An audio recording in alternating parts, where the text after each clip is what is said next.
Hello and welcome प्यारे बच्चों, जैसा कि आप लोग जानते हो कि हम लोग सेंटर ऑफ मास ये चैप्टर पढ़ रहे हैं और इसमें हमने कई क्लासेस देख रखी हैं।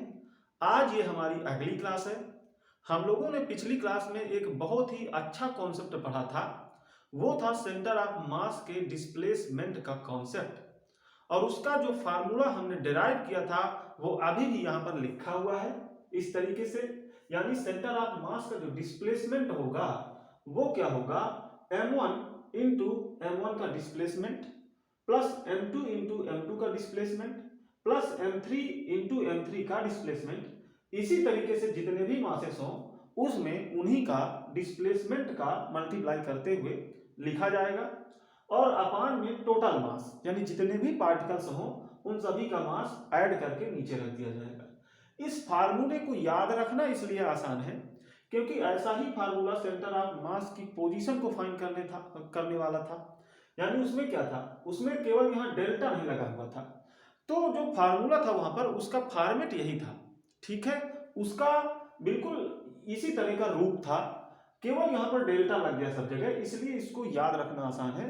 तो आप इसको याद रख पा रहे होंगे ऐसी मैं आशा कर रहा हूं। ठीक, मतलब यह हुआ कि वहां पर अगर हमें पोजीशन बताना था तो यहां पर पोजीशंस रखी गई थी, अगर यहां डिस्प्लेसमेंट बताना है तो यहां पर डिस्प्लेसमेंट लिखे जाएंगे। ठीक है, यही इसका मतलब है। और इसके बाद हमने इस कॉन्सेप्ट को पढ़ने के बाद कुछ क्वेश्चंस की प्रैक्टिस की थी और उन्हीं क्वेश्चंस को हमने पहले भी देखा था मास मोमेंट के कॉन्सेप्ट से, या मैं कहूं m1 r1 equal m2 r2, ये जो रिलेशन हमने फाइंड किया था उस कॉन्सेप्ट से। लेकिन वही क्वेश्चंस जब हमने इस कॉन्सेप्ट से देखा था तो बहुत ही इजीली क्वेश्चन सॉल्व हो रहे थे प्यारे बच्चों। अब उसी में और भी क्वेश्चंस मैं थोड़ा सा प्रैक्टिस करा दूं ताकि आपको ये पता चले कि ये कितना अच्छा कॉन्सेप्ट है। कितना भी कठिन से कठिन क्वेश्चन आप बना दो, इस कॉन्सेप्ट से बहुत ही आसानी से और चुटकियों में ऐसे सवाल जो है सॉल्व हो जाते हैं। और ये सवाल बहुत ही इंपॉर्टेंट है क्योंकि जेईई और नीट और हर जगह कुल मिला के हर एक एग्जाम में इस कॉन्सेप्ट से क्वेश्चन पूछे ही जाते हैं। तो चलिए प्यारे बच्चों, एक और क्वेश्चन लेते हैं यहाँ पर, इसके बाद और भी क्वेश्चन लेंगे और क्वेश्चन को टफ बनाएंगे। टफ बनाकर भी क्वेश्चन बहुत ही आसानी से सॉल्व होगा क्योंकि ये कॉन्सेप्ट बड़ा ही अच्छा है। ये मैंने आपको पिछली क्लास में भी बताया था। जिन क्वेश्चंस को आप पिछली क्लास में बहुत ही कठिनता से सॉल्व कर पा रहे थे उन्हीं क्वेश्चंस को और अधिक टफ क्वेश्चंस को इस कॉन्सेप्ट से बड़ी ही आसानी से सॉल्व कर पाएंगे। तो चलिए क्वेश्चन को लेना स्टार्ट करते हैं। प्यारे बच्चों, हम कोई एग्जांपल लेते हैं। मान लीजिए कि एक 5 केजी का मास कुछ इस तरीके से है। इसी तरीके से यहां पर मान लेते हैं कि एक 2 केजी का मास है। इसी तरीके से यहां पर मान लेते हैं कि एक 3 केजी का मास है, ऐसा मान लेते हैं। अब अगर मैं बोलूं कि इस 2 केजी वाले मास को आगे की ओर 2 मीटर डिस्प्लेस करा दिया जाता है या इसको 2 मीटर आगे शिफ्ट कर दिया जाता है प्यारे बच्चों, ठीक है। इसी तरीके से अगर मैं बोलूं कि जो 3 केजी वाला मास है इसको इसको 1 मीटर इधर की ओर शिफ्ट कर दिया जाता है, तो ये बताइए कि 5 केजी वाला जो मास है इसको किधर और कितना शिफ्ट करना चाहिए ताकि इस सिस्टम का जो सेंटर ऑफ मास है वो अपनी ही जगह पर रहे, वो कहीं ना हिले डुले। ठीक, तो ऐसे ही क्वेश्चन हमने किए थे पिछली क्लास में। एक क्वेश्चन और इस तरह का देख लीजिए ताकि ये कॉन्सेप्ट आपको रिवाइज हो जाए। उसके बाद इसमें और कठिन क्वेश्चन हम बनाएंगे। तो चलिए हम लोग कैसे करते हैं। अगर यहां पर सेंटर ऑफ मास को नहीं हिलना, यानी कि इनके शिफ्टिंग के बाद भी सेंटर ऑफ मास अपनी ही जगह पर है, इसका मतलब क्या है।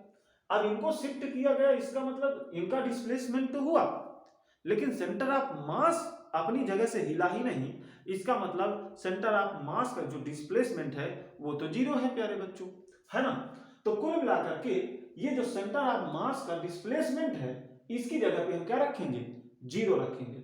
अब जब यहां जीरो रख देंगे तो नीचे वाली ये टर्म जो होगी इसके साथ मल्टीप्लाई होकर के ये जो ऊपर वाला पूरा टर्म मिलेगा ये इक्वल जीरो मिल जाएगा। ठीक है, आप समझ पा रहे हैं। चलिए मैं यहां पर कर देता हूं। यहां पर कुल मिलाकर के करना क्या है, जितने भी मासेस हो उन्हीं के डिस्प्लेसमेंट से मल्टीप्लाई करते हुए उनको इक्वल जीरो कर देना है, क्योंकि इधर जीरो बनेगा तो ये टर्म भी इधर मल्टीप्लाई होकर के ये पूरी चीज क्या हो जाएगी, जीरो के इक्वल हो जाएगी, है ना। तो चलिए यही हम करेंगे प्यारे बच्चों।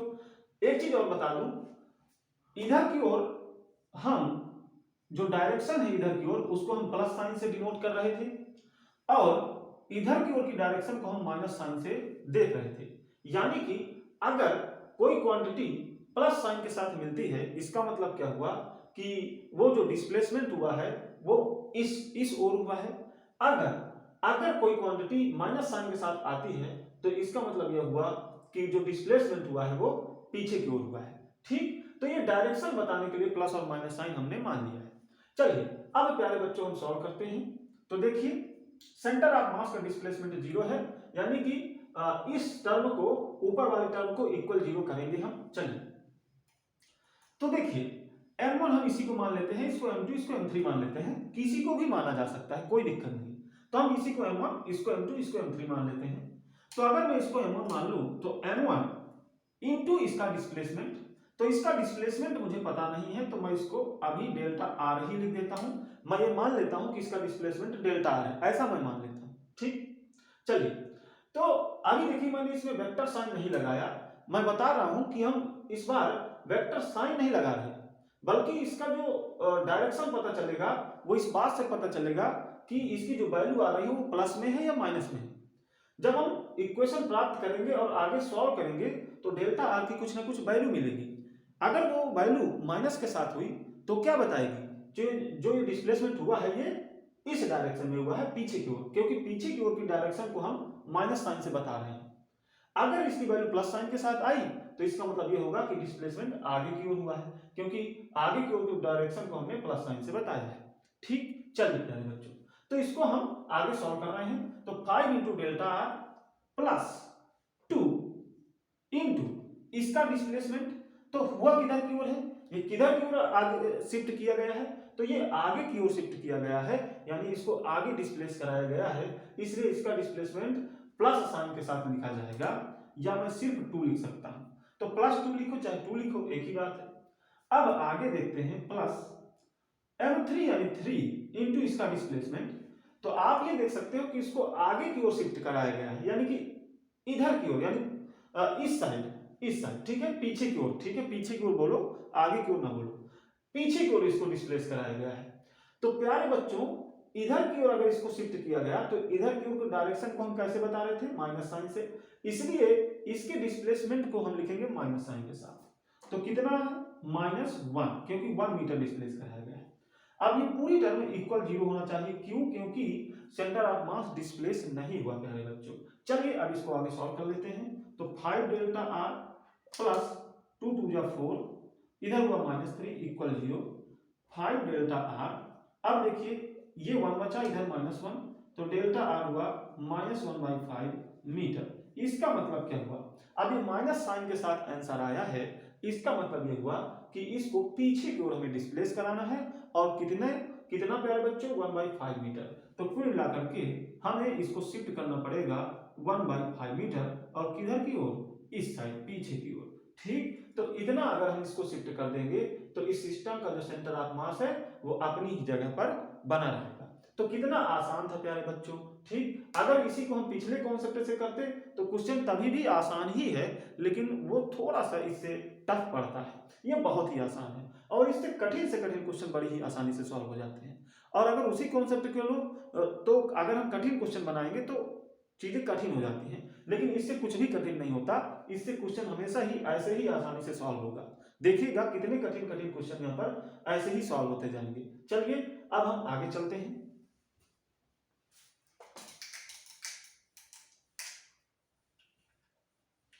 चलिए हम आगे चलते हैं प्यारे बच्चों।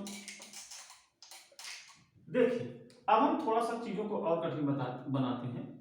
मान लीजिए कि यहां पर कोई मास ले लिया जाए 2 kg का, इस तरीके से, ठीक, और यहां पे कोई मास ले लिया जाए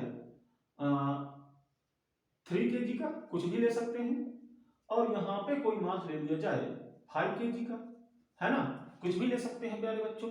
ठीक, अब इस बार मैंने बोला कि ये जो 2 kg है इसको हमने 2 मीटर चलाया आगे की ओर, और 3 kg वाले को हम पीछे चला दे रहे हैं 1 मीटर। ठीक है, हम किधर भी चला सकते हैं, ठीक, डायरेक्शन का बस ध्यान रखेंगे। इसको पीछे चलाया गया है इसलिए इसको जब डेल्टा आर लिखा जाएगा इसके लिए तो माइनस के साथ लिखा जाएगा। ठीक, अब देखिए यहां पर इस बार एक काम हम और कर रहे हैं, क्या, इस बार हम सेंटर ऑफ मास को भी चला रहे हैं। ठीक है, अभी तक जितने भी क्वेश्चन हमने किए वहां पे सेंटर ऑफ मास अपनी पोजीशन चेंज नहीं कर रहा था, लेकिन इस बार यहाँ पे क्वेश्चन थोड़ा सा हम चेंज कर रहे हैं। अगर इसको और इसको इस तरीके से शिफ्ट किया गया, साथ ही साथ अगर सेंटर ऑफ मास, प्यारे बच्चों, सेंटर ऑफ मास के लिए मैं कुछ लिख लेता हूं। हम मान लेते हैं, मान लीजिए सेंटर ऑफ मास इसका कहाँ हो सकता है, इनके बीच में कहीं होगा। तो यहां पर मान लीजिए सेंटर ऑफ मास है, तो अगर मैं मान लूं, किधर भी मान सकता हूं, मैं मान लेता हूं कि सेंटर ऑफ मास आगे की ओर चल गया है 1 मीटर। ठीक है, यानी सेंटर ऑफ मास आगे की ओर शिफ्ट हो गया है, कितना, 1 मीटर से। तो अगर ऐसा हो गया है तो मुझे ये बताना है कि जो 5 kg है वो किधर और कितना शिफ्ट हुआ होगा। ठीक है, ये मेरा क्वेश्चन है। इस बार सेंटर ऑफ मास भी चल रहा है प्यारे बच्चों, यानी वो भी शिफ्ट हुआ है। ठीक है, चलिए, तो बहुत ही आसान है, क्या करेंगे यहां पर, देखिए डेल्टा आर इस बार है और कितना है, +1, क्योंकि आगे की ओर ये शिफ्ट हुआ है।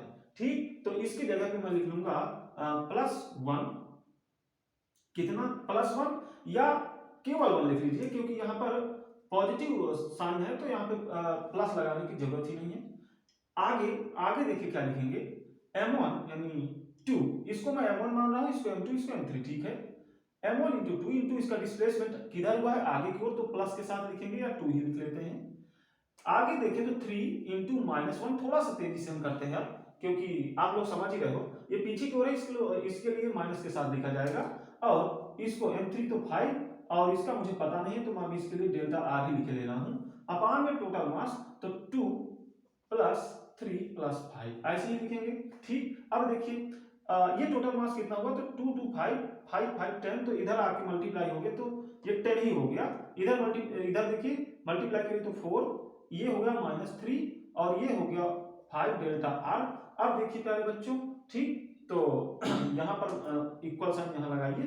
ठीक, इसको सॉल्व करिए तो देखिए ये 1 बचा, और ये 1 इधर आके सब्ट्रैक्ट होगा तो कुल मिलाकर के ये हुआ 9, और इधर से ये 5 अपान में आया तो 9/5, तो ये हो गया 9/5 मीटर। ठीक है, 9/5 मीटर से हमें इसको शिफ्ट करना पड़ेगा, और पॉजिटिव साइन के साथ है इसलिए हमें इसको आगे की ओर शिफ्ट करना पड़ेगा, कितना, 9/5 मीटर। अगर ये आगे इस तरीके से शिफ्ट हुआ तो प्यारे बच्चों सेंटर ऑफ मास जो होगा वो 1 मीटर आगे को शिफ्ट हो जाएगा। तो कितना आसान था। ठीक, चलिए अगले क्वेश्चन में चलते हैं। ये क्वेश्चन टफ कैटेगरी के क्वेश्चन है, लेकिन इस कॉन्सेप्ट से बड़ी ही आसानी से सॉल्व हो रहे हैं। ठीक है, चलिए और थोड़ा सा कठिन बनाने की कोशिश करते हैं। यहां पर इस बार हम कुछ ज्यादा मासेस लेने वाले हैं। इस तरीके से देखिएगा, यहाँ पे 3 kg ले लो, यहाँ पर कुछ भी ले सकते हो, 5 kg ले लो, यहाँ पे कुछ 4 kg ले लो, ऐसा ले लो। ठीक है, इस तरीके से 4 मासेस हमने ले लिए। ठीक, अब मैं बोल रहा हूं कि इसको पीछे की ओर शिफ्ट करा दो 1 मीटर, इसको आगे की ओर शिफ्ट करा दो 2 मीटर, इसको पीछे की ओर शिफ्ट करा दो 1 मीटर। सेंटर ऑफ मास, अगर मैं बोलूं सेंटर ऑफ मास जहां भी हो, इससे मतलब नहीं है, तो सेंटर ऑफ मास अगर पीछे की ओर आ रहा है 2 मीटर, ऐसा बोल दूं, तो बोलो कि 4 kg वाले मास को किधर और कितना शिफ्ट कराना चाहिए कि जो कंडीशन है वो इस तरीके से नजर आए, यानी कि इनके इतने शिफ्ट करने पर 4 kg को किस तरीके से शिफ्ट किया जाए कि जो सेंटर ऑफ मास है वो 2 मीटर पीछे की ओर आ जाए। ठीक है, चलिए प्यारे बच्चों, बड़ा ही आसान। ठीक, तो सेंटर ऑफ मास का जो डिस्प्लेसमेंट है वो -2 लिखा जाएगा क्योंकि पीछे की ओर आया है, तो -2 इक्वल m1 × -1, क्यों, क्योंकि पीछे की ओर आया है। ठीक, +3 × +2, क्योंकि आगे की ओर गया है तो +2 लिखो चाहे 2 लिखो। ठीक, +5 × क्या लिखूंगा, -1, क्योंकि पीछे की ओर आया है। ठीक, 4 का हमें पता लगाना है इसलिए इसको रखे रहो। ठीक, यहाँ पे हम किसी का भी पता लगाने के लिए बोल सकते हैं, इसको डिस्प्लेस कराते लेकिन बता देते कि 3 किलोमीटर की, तो 3 kg कितना चलेगा। ठीक, तो इसके लिए फिर हम यहाँ पे डेल्टा आर लिखे रहते। ठीक, तो जिसको बताना हो जिसके लिए, उसके लिए डेल्टा आर ही लिख के चल लो। ठीक है, चलो अब देखिए नीचे लिख लेते हैं सारे मासेस को, तो 2 + 3 + 5 + 4, यही है क्या, बिल्कुल यही है। चलिए अब आगे सॉल्व करेंगे। तो देखिए ऐड कर लीजिए, तो 10 प्लस 4 यानी 14 हो गया, इधर मल्टीप्लाई करेंगे तो 28 हो गया, है ना। कैलकुलेशन देख लीजिएगा, तो ये -2 हुआ, ये 6 हुआ, आगे देखिए ये -5 हो गया, -5 हो गया, और यहाँ पे 4 डेल्टा आर हो गया प्यारे बच्चों, बिल्कुल यही हो गया, है ना। चलिए ये इक्वल साइन बिल्कुल हर बार गड़बड़ हो जाता है, ठीक है, इस तरीके से हुआ ना। अब देखिए आगे सॉल्व कर लीजिए, तो क्या बचेगा, ये क्या हुआ, यहाँ से ये बचा +4 और ये -1, तो -1 इधर आके +1, तो -27 अपान में 4 मीटर, ये हुआ डेल्टा आर। इसका मतलब क्या हुआ कि हमें किधर शिफ्ट कराना चाहिए, इस साइड इसको शिफ्ट कराना पड़ेगा, किस साइड, इस साइड शिफ्ट कराना पड़ेगा, कितना 27/4 मीटर, ठीक। इसी तरीके से इसको सॉल्व करना था, कितना आसान था। और अगर कैलकुलेशन में थोड़ा मिस्टेक कहीं भी अगर हो, वैसे तो है नहीं, अगर हो तो चेक कर लीजिएगा। चलिए आगे चलते हैं। इस तरीके से देखिए हमने इस क्वेश्चन को सॉल्व कर लिया, ठीक। अब इसमें कितना भी कठिन क्वेश्चन बना दो आप सॉल्व कर सकते हो, तो मुझे विश्वास है कि अब आप इसको आगे सॉल्व कर पाओगे। मैं थोड़ा सा इसको इसमें और कठिन कर रहा हूँ एक क्वेश्चन यहाँ पर, और हो सकता है कि ऐसा क्वेश्चन आप पहली बार देखने जा रहे हो।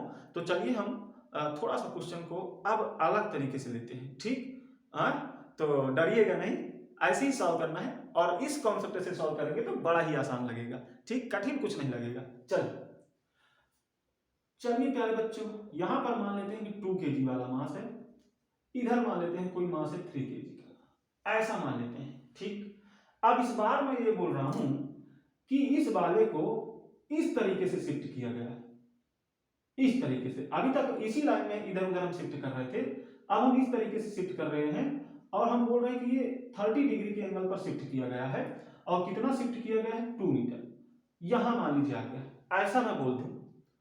अब मैं बोल दूं कि सेंटर ऑफ मास अपनी ही जगह पर अगर रहना हो तो इसको किस तरीके से शिफ्ट करना चाहिए, ठीक है, कितना शिफ्ट करना चाहिए, किस तरीके से शिफ्ट करना चाहिए। चलिए अब ये क्वेश्चन हुआ, इसका आंसर बताइए प्यारे बच्चों। आपके सामने ये लिखा हुआ है, बड़ा ही आसान लगेगा अगर आप थोड़ा सा दिमाग लगाकर करें। वैसे तो ये बहुत टफ कैटेगरी का क्वेश्चन है, लेकिन अगर आपको ये यूज करना आता है तो बड़ा ही आसान लगेगा, ठीक है। चलिए इसको ट्राई करिए। अब मैं इसको कराने जा रहा हूं, एक बार आप वीडियो को पॉज करके ट्राई जरूर करिएगा, ठीक प्यारे बच्चों। तो चलिए इसको सॉल्व करते हैं। एक चीज यहां पर देख लीजिएगा, यहां पे इस बार हम इसको वेक्टर फॉर्म में ही लेंगे, ठीक है, क्योंकि जब ये इसी लाइन पर शिफ्ट हो रहा था तो वहां पर हमने पॉजिटिव और नेगेटिव साइन के साथ डायरेक्शन को बता दिया था, लेकिन इस बार ये कुछ अलग तरीके से डिस्प्लेस हुआ है। इस बार सिर्फ पॉजिटिव और माइनस साइन के साथ काम नहीं चलेगा, ठीक है। तो इस वजह से हम इस बार वेक्टर फॉर्म में इसको लेंगे, ठीक है। चलिए, क्योंकि इनकी स्थिति कुछ एक्स एक्सिस में है और इनका जो डिस्प्लेसमेंट है वो इस तरीके से हुआ है प्यारे बच्चों, क्योंकि यहाँ पे अगर हम दो एक्सिस इस तरीके से ले लें, इधर अगर एक्स एक्सिस ले लें और इधर वाई एक्सिस ले लें, तो यहाँ पर इसका जो डिस्प्लेसमेंट मिलेगा ये y और x दोनों में मिलेगा, ठीक प्यारे बच्चों। तो यहाँ पर पॉजिटिव और नेगेटिव साइन के साथ इसको मत करो, इसको अगर हम वेक्टर फॉर्म में लेकर करें तो बड़ा ही आसान पड़ेगा। हम पॉजिटिव और नेगेटिव साइन के साथ कर सकते हैं, और वो कैसे कर सकते हैं वो अभी मैं बताऊंगा, लेकिन एक बार मैं थोड़ा सा वेक्टर फॉर्म में लेकर इसको कर रहा हूं, क्योंकि वहां से ज्यादा आसान पड़ने वाला है। चलिए, अगर हम वेक्टर फॉर्म में लेकर करें तो एक चीज तो यहाँ अभी भी है कि सेंटर ऑफ मास कहीं चेंज नहीं हो रहा, इसलिए इसके लिए तो हम 0 ही रखेंगे। तो ये टर्म मल्टीप्लाई होकर के इधर जो ऊपर की टर्म बचेगी वो इक्वल में 0 ही देगी, ठीक है। तो चलिए करना वही है, तो इसके लिए इस बार वेक्टर फॉर्म में लेकर करिएगा। तो एक चीज देखिए यहाँ पर 2 इंटू इसका डिस्प्लेसमेंट वेक्टर लिखिएगा, इस बार डेल्टा आर अगर मान लो इसका डिस्प्लेसमेंट, तो डेल्टा आर वेक्टर लेके चलिएगा प्यारे बच्चों इस बार, ठीक है। प्लस 3 इंटू क्या लिखूंगा, ये m1 इंटू उसका डिस्प्लेसमेंट, ये m2 इंटू उसका डिस्प्लेसमेंट, ठीक है। तो इसका डिस्प्लेसमेंट लिखिए। तो इस बार मैंने बोला कि इसको वेक्टर फॉर्म में लेके करो, है ना, वेक्टर फॉर्म में लेकर करो। तो डिस्प्लेसमेंट वेक्टर निकालो, इसका डिस्प्लेसमेंट वेक्टर कितना होगा, तो 2 मीटर 30 डिग्री में डिस्प्लेस हुआ है, तो इसका डिस्प्लेसमेंट वेक्टर निकालना बड़ा ही आसान है। देखिए अगर ये 2 मीटर है, ये एंगल 30 डिग्री है, तो हम ये बोल सकते हैं कि ये कितना होगा, 2 इंटू कॉस 30, कितना 2 इंटू कॉस 30, और ये डिस्टेंस कितनी होगी 2 इंटू साइन 30, है ना। तो इसकी वैल्यू कितनी होती है 2 इंटू कॉस 30 कितना हुआ √3/2, या मैं कहूँ कि √3 प्यारे बच्चों। इसके लिए क्या करेंगे, तो ये हो गया कितना, मैं ऊपर लिखे दे रहा हूँ 2 इंटू 1/2, या मैं बोलूँ कि 1 प्यारे बच्चों। ठीक, तो अगर इधर x एक्सिस मान लिया जाए, इधर y एक्सिस मान लिया जाए, तो x एक्सिस की ओर इसका डिस्प्लेसमेंट का जो कंपोनेंट है वो √3 है, और y एक्सिस की ओर इसके डिस्प्लेसमेंट का जो कंपोनेंट है वो 1 है प्यारे बच्चों। ठीक, तो कुल मिलाकर के अगर इसके डिस्प्लेसमेंट को हम वेक्टर फॉर्म में लिखें तो लिखा जा सकता है √3i प्लस 1j। क्या ये लिखा जा सकता है? बिल्कुल ये लिखा जा सकता है, और ये इक्वल 0 होगा, क्योंकि यहाँ पर हम 0 जब रखेंगे तो ये टोटल मास अगर नीचे रख भी ले हम नीचे टोटल मास, तो ये इधर मल्टीप्लाई हो करके लास्ट में इसके इक्वल में 0 ही तो मिलना है। ठीक, तो फालतू में कैलकुलेशन की बढ़े। चलिए अब आगे सॉल्व करते हैं। तो देखिए क्या मिलेगा, 2 डेल्टा r वेक्टर प्लस, इसको आगे सॉल्व कर ले अगर, तो देखिए 3√3i प्लस 3j इक्वल 0, और आगे सॉल्व कर लीजिए तो क्या मिलेगा, -3√3i और -3j। ठीक, डेल्टा r वेक्टर कितना हो गया यहां से, -3√3/2i और -3/2j। तो कितना आसानी से देखिए निकल गया कि इसका डिस्प्लेसमेंट हमें कैसा लेना चाहिए, कितना आसानी से निकल गया। अब ये क्या बता रहा है, ये बता रहा है, ये चूंकि निगेटिव साइन के साथ है, ये भी निगेटिव साइन के साथ है, इसका क्या मतलब है कि x एक्सिस में पीछे की ओर जाओ, कितना 3√3/2, इसको इतना x में पीछे की ओर ले जाना है, और y में इतना नीचे लाना है, नीचे, क्योंकि ये भी माइनस के साथ है। ठीक, तो इसका डिस्प्लेसमेंट कुछ इस तरीके से होगा प्यारे बच्चों कि यहाँ पे ये पीछे जो है ये कितना आएगा, ये इतना आएगा 3√3/2, और इधर की ओर ये जो मैग्नीट्यूड है ये कितना हो जाएगा 3/2। आप ये एंगल भी निकाल सकते हो, tan थीटा इक्वल 3/2 अपान में ये प्यारे बच्चों। ठीक है, कितना tan, देखिए tan थीटा इक्वल कितना, दिस अपान दिस, यानी 3/2 अपान में 3√3/2। तो 2 से 2 और कितना हो जाएगा, 3 से 3 कैंसिल हो जाएगा, है ना। तो क्या बचेगा, देखिए 1/√3 बचेगा ना, तो थीटा 30 डिग्री निकल के आ जाएगा। यानी कि हमें इसको 30 डिग्री से और इस तरीके से यहाँ पर ला देना होगा, और इसका मैग्नीट्यूड निकालना आसान है। इसका ये एक वेक्टर है, इसका मैग्नीट्यूड कैसे निकालोगे, या आप यहीं से देख लो, आप यहाँ पे पाइथागोरस थ्योरम लगा लो, तो क्या हो जाएगा, अंडर रूट में इसका स्क्वायर प्लस इसका स्क्वायर, तो इसका मैग्नीट्यूड भी निकल जाएगा। तो बड़ा ही आसान है इसको सॉल्व करना इस तरीके से। तो प्यारे बच्चों, अभी आप लोगों ने देखा कि जो कठिन क्वेश्चन है वो भी कितना आसानी से इस कॉन्सेप्ट से सॉल्व हो रहे हैं। ठीक, लेकिन अभी हमने इस क्वेश्चन को किस तरीके से सॉल्व किया, अभी हमने प्यारे बच्चों इसको सॉल्व करते समय जो हमारे डिस्प्लेसमेंट्स हैं उनको वेक्टर फॉर्म में लिया। लेकिन जैसा कि मैंने बोला था कि इसको पॉजिटिव और नेगेटिव साइन को लेकर भी कर सकते हैं, तो वो कैसे करना है। तो इससे पहले कि मैं पॉजिटिव और नेगेटिव साइन को लेकर के चीजों को आगे बढ़ूं, मैं एक चीज आपको याद दिलाना चाहता हूं कि हम सेंटर ऑफ मास की पोजीशन को किस तरीके से लिखते थे। तो प्यारे बच्चों, सेंटर ऑफ मास की जो पोजीशन है वो कुछ इस तरीके से लिखी जाती थी, इस तरीके से। ठीक है, इस तरीके से प्यारे बच्चों लिखी जाती थी। ठीक, आप सभी लोग इस चीज को अच्छी तरीके से जानते हो प्यारे बच्चों। ठीक, इस तरीके से लिखी जाती थी। ठीक है, अब एक चीज देखिए, ये चीज क्या बता रही है, ये सेंटर ऑफ मास का पोजीशन वेक्टर है, यानी सेंटर ऑफ मास की पोजीशन के बारे में ये हर चीज बता देगा। यानी कि इसका जो पोजीशन है तो x में कितना है, y में कितना है और z में कितना है, यानी इसकी पोजीशन का जो x कंपोनेंट, y कंपोनेंट और z कंपोनेंट ये एक साथ ही बता देगा, यानी सारी बातें एक साथ बता देगा। इसी तरीके से R1 क्या बता देगा, M1 के बारे में सारी चीजें बता देगा, यानी M1 की पोजीशन के बारे में सारी चीजें एक साथ ही बता देगा। इसी तरीके से R2 वेक्टर क्या बता देगा, M2 के पोजीशन के बारे में सब चीज बता देगा। इसी तरीके से आगे R3 होगा, वो M3 के बारे में सारी चीजें बता देगा, उसकी पोजीशन के बारे में।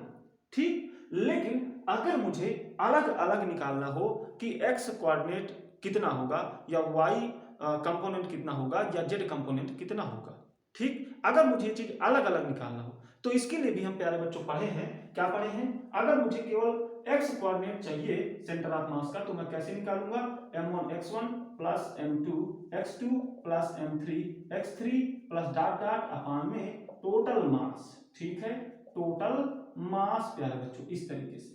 ठीक है। अगर यहीं पर मुझे केवल y कंपोनेंट चाहिए हो इसके पोजीशन का, तो क्या करेंगे, यहां सब जगह y ले लेंगे।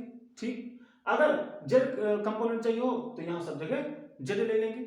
ठीक प्यारे बच्चों, ये क्या है, अगर मुझे सेंटर ऑफ मास का x कोऑर्डिनेट चाहिए तो ये चीजें क्या है, ये भी x कोऑर्डिनेट्स ही हैं इन मासेस के। यानी कि x1 क्या होगा, m1 का x कोऑर्डिनेट, m2 क्या होगा, m2 का x कोऑर्डिनेट, और m3 क्या होगा, x3 क्या होगा, m3 का x कोऑर्डिनेट। इसी तरीके से अगर y कोऑर्डिनेट निकालना हो सेंटर ऑफ मास का तो यहाँ पे y कोऑर्डिनेट से लिख लेंगे सभी के, और z कोऑर्डिनेट निकालना हो तो सभी के z कोऑर्डिनेट ले लेंगे। ठीक, तो इस तरीके से हम अलग अलग भी निकाल सकते हैं।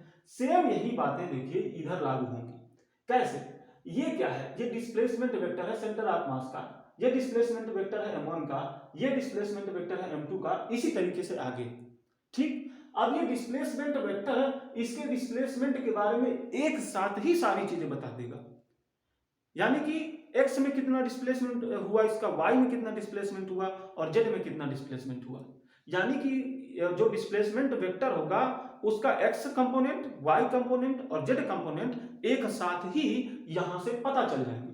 लेकिन अगर मुझे अलग अलग निकालना हो, जैसे यहां पर अलग अलग निकाले हैं, मुझे ये देखना है कि सिर्फ x कंपोनेंट कितना होगा, तो कैसे निकालेंगे, तो प्यारे बच्चों बिल्कुल इसी तरीके से निकालेंगे। कैसे, यहां पे हम रख लेंगे डेल्टा x। अगर मुझे केवल x कंपोनेंट निकालना हो तो delta x equal m1 delta x।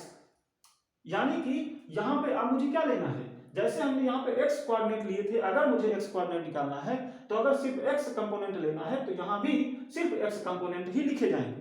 ठीक है, बिल्कुल इसी तरीके से, मतलब फॉर्मेट बिल्कुल वैसा ही रहेगा, इसलिए आपको याद करने में ज्यादा दिक्कत नहीं आने वाली। चलिए, तो इसी तरीके से m2 का डिस्प्लेसमेंट का जो कंपोनेंट होगा x में वो क्या होगा, डेल्टा x2। इसी तरीके से प्लस डॉट डॉट प्यारे बच्चों mn डेल्टा xn, इसी तरीके से, और यहाँ पे total mass m1 plus m2 plus m3 plus dot dot mn। ठीक है, यहाँ भी प्यारे बच्चों प्लस साइन लगा लीजिएगा। इसी तरीके से अब इस चीज को आपको कॉपी में नोट है करना है। ठीक है, यहाँ पे सिर्फ सवाल के, इस सवाल के लिए नहीं लिखवा रहा हूं मैं, ये एक कॉन्सेप्ट है, इसको लिखना है। ठीक है, चलिए लिख लीजिए प्यारे बच्चों।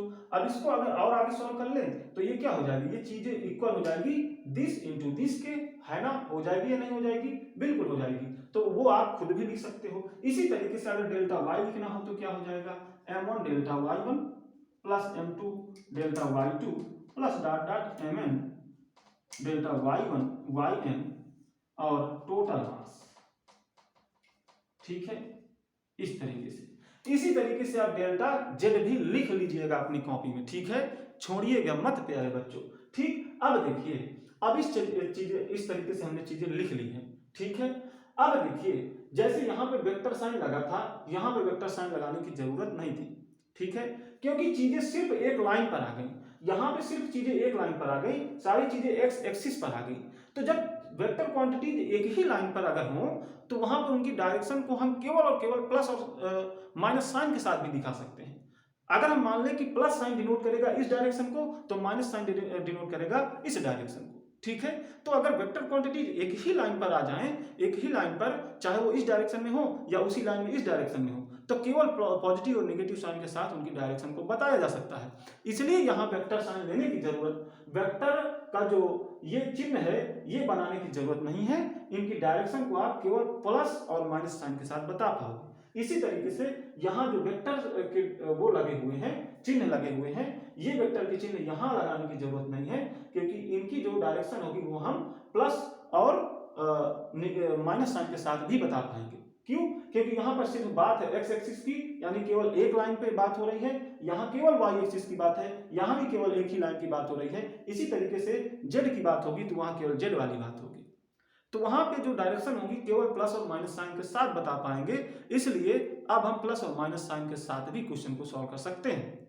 लेकिन बात यहाँ पर यह होगी कि जैसे यहाँ पर अगर हमें एक साथ पोजीशन वेक्टर निकालना हो तो इस फार्मूले से निकाल लो, अगर हमें अलग अलग निकालना हो तो अलग अलग फिर लगाना पड़ेगा। इसी तरीके से जब हमने क्वेश्चन को सॉल्व किया था तो पोजीशन वेक्टर हमने डिस्प्लेसमेंट वेक्टर ले लिया, तो एक साथ हमने डिस्प्लेसमेंट वेक्टर को प्राप्त कर लिया बिल्कुल आसानी से। लेकिन अगर हम प्लस माइनस के साथ ले रहे हैं तो हमें पहले डेल्टा एक्स निकालना पड़ेगा, फिर डेल्टा वाई निकालना पड़ेगा, ठीक, और डेल्टा जेड भी निकालना पड़ेगा अगर हुआ तो, ठीक, फिर बाद में हम डिस्प्लेसमेंट वेक्टर फाइंड करेंगे, ठीक। चल अब हम प्लस माइनस के साथ भी उस क्वेश्चन को करके आपको दिखा दे रहे हैं, तो इसको जरा हम साफ कर लेते हैं, इसको लिख लेना है कॉपी में, ठीक है। चलिए चलिए प्यारे बच्चों, देखिए क्वेश्चन ऐसा था 2 kg, यहां पे है 3 kg, ऐसा कुछ था।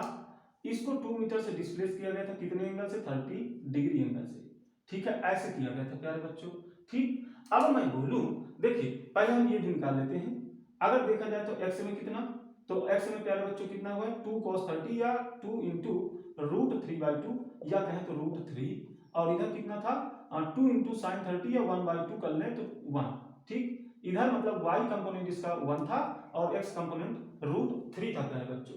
तो अब मुझे अलग अलग निकालना है, कैसे निकालना है, अलग अलग निकालना है प्यारे बच्चों। चलिए तो देखिए अब हम प्लस माइनस साइन के साथ केवल करेंगे, क्योंकि हम एक ही डायरेक्शन की बात करेंगे एक टाइम में। अगर हम डेल्टा एक्स निकाल रहे होंगे तो एक टाइम में हम केवल एक्स एक्सिस की बात कर रहे हैं, ठीक, तो एक ही एक्सिस की बात है, इसलिए पॉजिटिव निगेटिव साइन के साथ काम चल जाएगा। आप वेक्टर फॉर्म में लेकर कर सकते हो, ऐसा नहीं है कि आप कर नहीं सकते हो, लेकिन अगर वेक्टर फॉर्म लोगे तो इधर की ओर के डायरेक्शन में क्या लिखोगे, प्लस आई कैप जोड़ोगे डायरेक्शन के लिए, इधर की ओर डायरेक्शन के अगर लोगे तो इधर की ओर डायरेक्शन के लिए माइनस आई कैप जोड़ोगे डायरेक्शन बताने के लिए, ठीक है। अदरवाइज अगर आपको आई कैप या माइनस आई कैप लेकर नहीं करना है, यानी वेक्टर फॉर्म में बनाकर नहीं करना है, तो आप प्लस और माइनस साइन से भी डायरेक्शन को बता सकते हो। चलिए तो हम यहाँ पर वेक्टर फॉर्म में लेकर नहीं कर रहे हैं, यानी कि हम आई कैप माइनस आई कैप ये सब लेकर नहीं कर रहे हैं, हम पॉजिटिव और नेगेटिव साइन को लेकर करेंगे, ठीक। तो इधर की ओर की डायरेक्शन को पॉजिटिव बता देगा अगर हम एक्स एक्सिस की बात कर रहे हैं, और इधर की ओर को हम नेगेटिव साइन से ले रहे हैं, और अगर वाई एक्सिस की बात करेंगे तो ऊपर की ओर को हम पॉजिटिव ले लेंगे, निगेटिव की ओर को हम सॉरी नीचे की ओर को हम नेगेटिव साइन के साथ बताएंगे, ठीक है प्यारे बच्चों। चलिए अब हम देखते हैं, सबसे पहले हम देख लेते हैं कि डेल्टा एक्स कितना होगा, यानी एक्स कंपोनेंट कितना होगा डिस्प्लेसमेंट का, ठीक है। तो इसके लिए प्यारे बच्चों देखिए अभी क्या बोले, डिस्प्लेसमेंट क्या है, डिस्प्लेसमेंट सेंटर ऑफ मास का तो 0 है। हमने क्या बोला था कि अगर 3 kg को 2 मीटर से 30 डिग्री एंगल पर यहां ले आया गया तो इसको किस तरीके से डिस्प्लेस कराया जाए कि जो सेंटर ऑफ मास है वो अपनी ही जगह पर रहे, यानी सेंटर ऑफ मास की पोजीशन चेंज नहीं हो रही। तो इसका ना तो एक्स कोऑर्डिनेट मिलेगा ना तो वाई कोऑर्डिनेट मिलेगा, मतलब सॉरी ना तो एक्स कंपोनेंट मिलेगा ना तो वाई कंपोनेंट मिलेगा डिस्प्लेसमेंट का।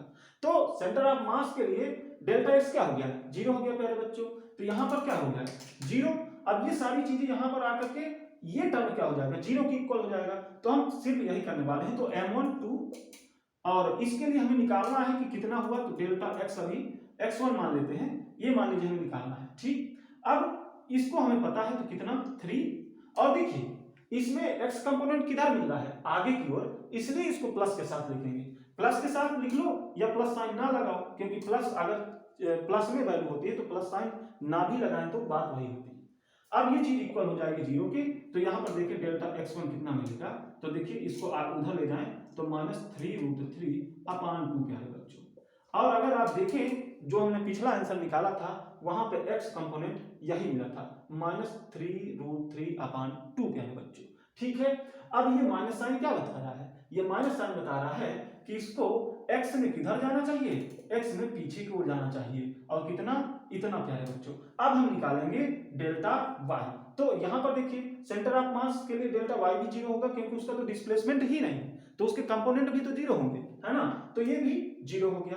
अब क्या होगा, यानी ऊपर वाली चीज 0 की इक्वल, तो देखिए 2 kg यानी m1 into delta y1 plus m2 यानी 3 इंटू इसका डिस्प्लेसमेंट देखो, इसका डिस्प्लेसमेंट का कंपोनेंट कहाँ है, y में कितना है 1, और ऊपर की ओर है इसलिए पॉजिटिव साइन के साथ निकलेंगे या केवल 1 लिख लेते हैं, इक्वल से 0। तो यहाँ डेल्टा y1 कितना मिला -3/2 प्यारे बच्चों। तो -3/2 भी क्या बता रहा है, ये माइनस साइन क्या बता रहा है कि y में ये किधर चला है, y में किधर चला है, नीचे की ओर डिस्प्लेस हुआ है, तो y में किधर, नीचे की ओर। तो इसका जो नेट मिलेगा वो कुछ इस तरीके से मिलेगा, और यहाँ पे कितना है 3√3/2 और यहाँ पे 3/2, ठीक, यहाँ से पता चल रहा है, ठीक। अब देखिए इस तरीके से मिला, और यही सारी चीजें पिछले मेथड से भी मिली थी प्यारे बच्चों। अगर अब मुझे यहाँ पे इसका डिस्प्लेसमेंट वेक्टर बताना भी हो तो कैसे बता सकते हैं इसके लिए? मान लीजिए इसका displacement vector delta r1 vector से हम ले ले तो कैसे बता सकते हो?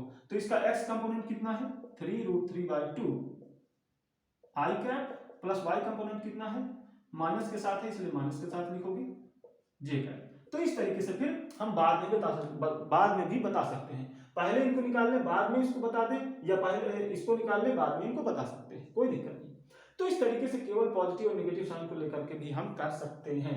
यहीं पे अगर इसको नीचे को डिस्प्लेस कराया जाता तो यहाँ पे ये पीछे कंपोनेंट बनता x का और y का भी नीचे बनता तो यहाँ पर माइनस साइन के साथ लिखे जाते। ठीक है, चलिए अब इसको हम मिटाते हैं। यहाँ पे प्यारे बच्चों कठिन क्वेश्चन और बना सकते हैं। कैसे बनाए जा सकते हैं?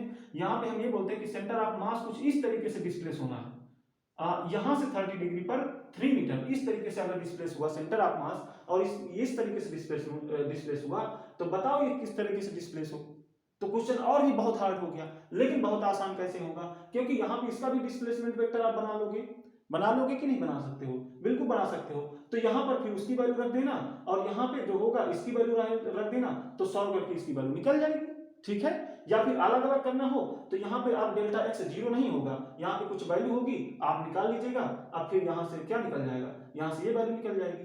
ठीक इसी तरीके से y में भी कुछ है तो यहाँ से ये वैल्यू निकल जाएगी, फिर आप दोनों चीजें प्राप्त कर पाओगे। तो बड़ा ही आसान है, क्वेश्चन कितना भी कठिन कर दे लेकिन ये चीज आपको बड़ा आसान बना के देगी क्वेश्चन को। यहाँ पे एक और पार्टिकल ले लेते और बोलते कि इसको इस तरीके से डिस्प्लेस करा दिया गया यहाँ से 60 डिग्री से और 3 मीटर से, तो इसका भी डिस्प्लेसमेंट वेक्टर निकाल लेते और उसको भी ऐड कर लेते यानी m3 डेल्टा r3 वेक्टर उसको भी ऐड कर लेते। सॉल्व करना है, रखते जाना है, आंसर निकलते जाएंगे।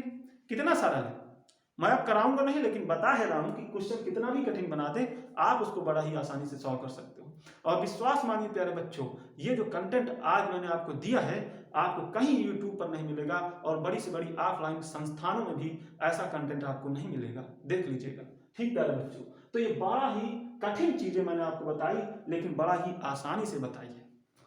तो वीडियो को लाइक जरूर करिएगा, चैनल को सब्सक्राइब जरूर करिएगा क्योंकि आपके लिए चैनल बहुत ही काम का है। यहाँ पूरा का पूरा कंटेंट आपको बिल्कुल फ्री मिलने वाला है और चाहे जिस एग्जाम की आप तैयारी कर रहे हो, जेईई एडवांस्ड, मेंस, नीट, सबके लिए ये फुलफिल होगी। ये क्लासेस बिल्कुल पर्याप्त क्लासेस होंगी प्यारे बच्चों। ठीक है, किसी से कम नहीं होगी। ठीक, तो चलिए प्यारे बच्चों वीडियो को लाइक और चैनल को सब्सक्राइब कर दीजिएगा।